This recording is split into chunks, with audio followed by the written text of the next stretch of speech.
Cray. What are you doing, you crazy dog? Just got back from Texas on a beautiful but unsuccessful hunt, and I returned home to this pile of stuff. We do need to have a moment of silence because I'm about to retire my 6.5 Creedmoor. This is the original APM5E1 that I purchased, I believe, in 2014 when it first came out. It has the 20-inch bull barrel with a 1 in 8 twist rate, and I've got between 2550 to 2600 rounds down the pipe, and I will run a bore scope through there for you guys who can see it. But we do need to have a moment of silence because this guy is going away, and it's being replaced with this bad boy. This is the 19-inch KAK Industry 358 Winchester. And the reason that I'm so interested in this shooting system is because of this one very specific bullet, the 203 grain shock hammer. That's obviously for the 358 cal. Look at the size of this hollow point. So I'm not going to do another build video because I've done a ton of those. This will be my first time to take apart an old shooting system and replacing it with a new, so hopefully everything will work just right. I think what I'll do is build this, and then I think what would be fun is to run this through Gordon reloading tool for the load development, and then we'll get it out into field to see how this bad boy does. I can't wait to hear a hog just like pop when I shoot it with that big bullet. Before I jump onto Gordon reloading tool, the first thing I have to do is establish cartridge overall length. I currently have this seating 3 PDR bands deep. My experience in working with shock hammers, though, is you really have to seat these bullets deep because the ogive will come into the lands quickly. And so I'm sitting at 2.730 now, and what I'm going to do is put this inside of the chamber, and I'll also run my bore scope or my bore cam down the barrel and see if it's jammed in there. I'm going to guess already that it is, and then I'll seat it down to the next PDR band, and I may have to go all the way to the shoulder. It looks like the bullet jam is around 2.655, but I'm going to have to sit a little bit deeper. I'm going to zoom in carefully here, and you can see that the end of the case is on the bottom side of that PDR band, and I'll try to take a picture side by side so you can see what I'm talking about. And in order to crimp it properly, I need to seat it a little bit differently, and I'll do the measurements and give you the final overall length. Now we can finally get into Gordon reloading tool. This is a free software, at least the last time I checked. And I'm going to be running this on 2 screens, so I apologize if I'm flashing up and down like this. 2 reasons that I like using Gordon reloading tool is figuring out which powders are fast and better to use for hammer bullets, and also for fine-tuning details. And so once you open up Gordon reloading tool, we're going to be focusing on these 4 boxes right here. The very first box in the far left corner is where you will select your rifle, and when you hit this search queue up here, in your window, it will pop up this, but since I'm running 2 screens, it'll pop up here. In the top search column up here, type in the rifle system, shooting system you're looking at. And as you can see, when you double click this down here, it will populate information in this top box. All right, so the very first thing that you need to do is transition all of your real world data that you have collected, that you've developed, into Gordon reloading tool. For example, their case length is 2.015. My case length is 1.993. So let me go ahead and drop that in there. All right, their case volume in H2O, sorry, that's covered up there, is 57.3. My real case is 56.65. Their SAMI case length is 2.780, but the case length that I'm running with is 2.650. And then it looks like they've got a barrel length of 23 or 24 inches. But my barrel length on the KAK is 19 inches. And so let me go ahead and change those numbers. I never mess with the Siebert factor, but if you want to look into it, there's information queue that you can find up here.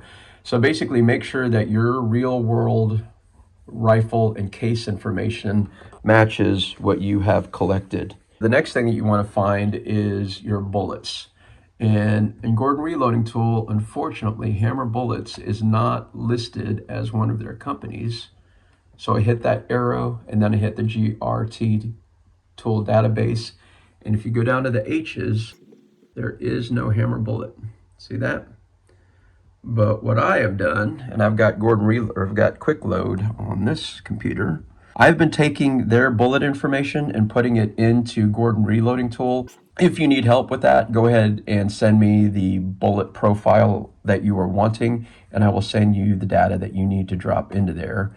So let me go ahead and populate this really quick.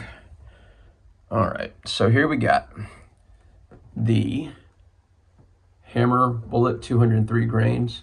And the only two things that you need to make absolutely certain is that the bullet weight is correct and the bullet overall length, the projectile length. Hammer bullets does change their bullet weight and sometimes the length in order to really fine tune it. So make sure that you've got the most current data on there. So now that you've got your rifle, you've got your bullet information, the next thing you need is your powder information. Now I've already selected Hodgdon H335 because of what I'm seeing here, newer powder charges, and I also know that it is faster.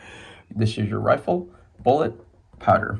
Click the arrow down button and look for Hodgdon, and then find their powder, H335, right there. And then it'll populate the information down here. Now, according to Hodgdon's manual, they don't have a start charge, or yeah, they do, at 44 grains. So let's go to 46 grains is what they said. And let's see what happens, because as soon as you hit the powder information where it says powder mass here, and this is the only column that you need to pay attention to, you hit enter, it's going to populate information here. All right, at 46 grains, that's actually what I would consider in the hot zone. Now let me go ahead and punch in some numbers.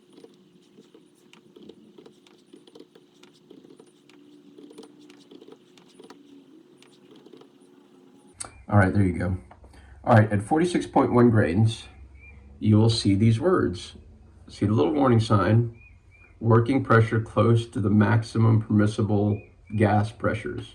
This is really important for a gas gun, and typically what I find is when you are in this middle brown section, right in that middle area is where you really need to just keep your radar on what's going on. Now, let's just use, for example, you were using the original 2.780 with their case at 2.9, whatever the original case size was. These numbers would be completely off. And this is why I like Gordon Reloading Tools. It helps me really narrow down on the actual charge weight that I'm going to go for. So let me show you this again. I'm going to go to 46.0. Watch this bottom left corner. 46.0. And watch what it says. All right, here.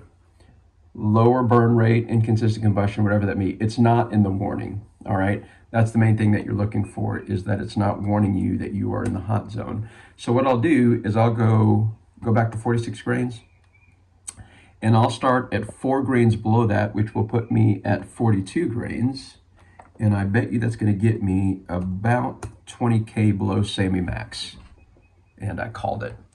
What did that just mean? Each bullet has a semi-max pressure, and for the 358 Win, we're looking at 58740, and the charge weight of 42 grains has me at 37.8, which is literally 20,000 below semi-max. And that is a good safe start charge. And then what I'll also do is go all the way up to their max, and let me find that number. I think that's about 47. Yeah, I'm literally right there at 47 grains. And we're at 57, 58, and I'll actually go 1 grain over that. Did you hear that thunder? You whining, buddy? Are you scared? Scaredy butt. All right, let me go back to this. 48 grains here. And now I am over at 62.05, which puts me about 4,000 over. Yeah, about 4,000 PSI. Look at him. He's so worried. It's not going to get you. It's just thunder. Come down here. Come down there. I got to put on his rain jacket. All right, so what I'm going to do now is I'm going to start, and I've actually demoed this in my information here, starting at 42 grains, and I put in all of the data. Because what's going to happen is when I get into the field, these numbers never match up. Hammers typically shoots either 125 FPS faster than what they're publicizing, or typically 75 FPS lower than what they're advertising. But I won't know that until I get into the field. And then I'll go ahead and do this load development, and then we'll come back here and fine tune it in the software, and we'll figure out what the max pressure is. A lot of guys warned me that I really need to be using 0.5 grain increments, but because I'm really trying to save my components, I typically use 1 grain increments, fine pressure, and drop down either a full grain or half a grain. Let me get his rain jacket on. He's totally stressing out. Absolutely make sure he's stressing out so bad. Make sure you save. Hold on, Creed. Hold on, buddy. I'll get your jacket. He's not going to let me save this. What I'm saying is make sure you save this. Hold on, buddy. Here is the 358 Win by KAK put together. My first major concern is the muzzle brake device that I've got. This is designed for a 308, and I measured the diameter at 385. Everyone says that should be fine using a 358 bullet, but I'm actually going to shoot it withdrawn back. I have no idea what's going to happen with this first shot.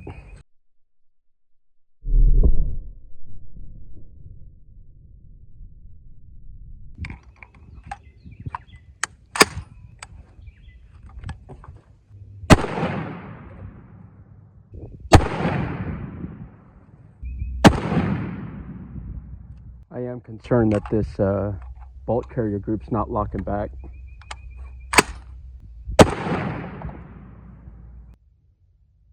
That's pretty flat.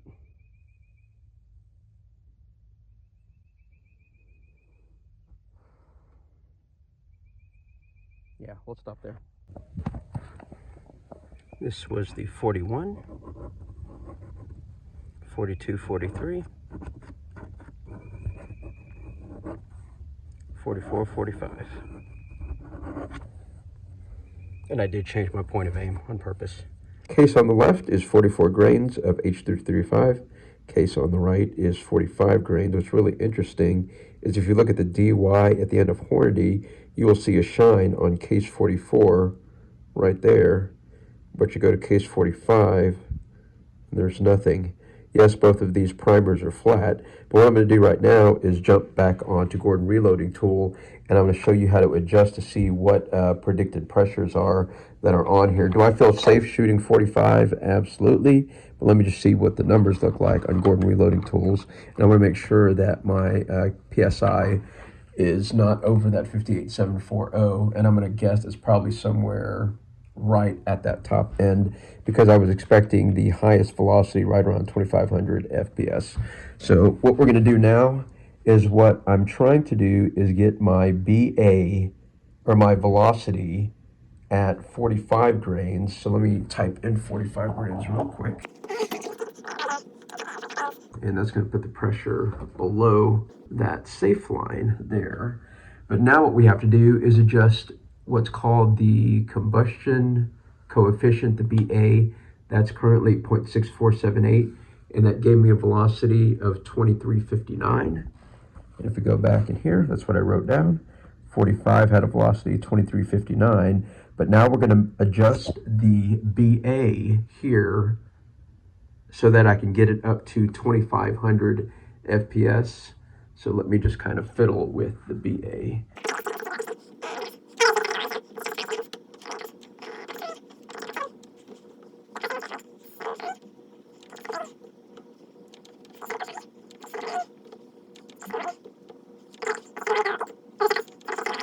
There we go. Okay, so now I went from 6458, if that's what it was, to 0.711, and that's given me the match velocity 2,500 FPS. And check out my PSI, 28,415, and max is 28,740. Did some post-case measurement, and apparently cases formed from a 308 into a 358 Win needs to be fire formed. When I was necking out the case, the consistent length that I was getting was 1.993, which did concern me because Hornady calls for 2.005 to 2.015 cartridge overall length. Once fire formed, I was getting 2.0 really consistently. Check that out. Also, more importantly, the H2O water weight from the unfire formed case was 56.65, and once fire formed, it was giving me 58.2, which is almost a grain and a half increase. And then the shoulder, I was using 1.604, which is really good shoulder bump, because this average at 1.608. So with all of that, I went ahead and decided to use the lesser charge weight at 44 grains, which is going to give me 2453. And I've gone ahead and designed a total of 20 of these. These are the ones that I went ahead and tested that are fire formed here. And once I get 20 of these ready to go, I will redo this load development to see what real velocities I can get with a fire formed case. But this will be enough to get me out into the field. I'm going to get my thermal sighted in, and we are going to get on some piggies. Now, Hammer did just come out with a 203 grain HHT bullet for the 308, but it requires a 1.9 twist rate, and my 300 Win Short mag has a 1 in 10 twist rate, which would not stabilize that. It may, but I don't want to take that chance. I think these require, a 1 in 17 twist rate, and I'll post the information online. And my barrel here has a 1 in 12, which is more than enough to stabilize that big, heavy bullet to slap down some pigs. Now, I am limited to 275 yards with this charge weight, but I think with my next charge weight, I should be able to push it up to 325 yards. So let's get this out and let's go hunting.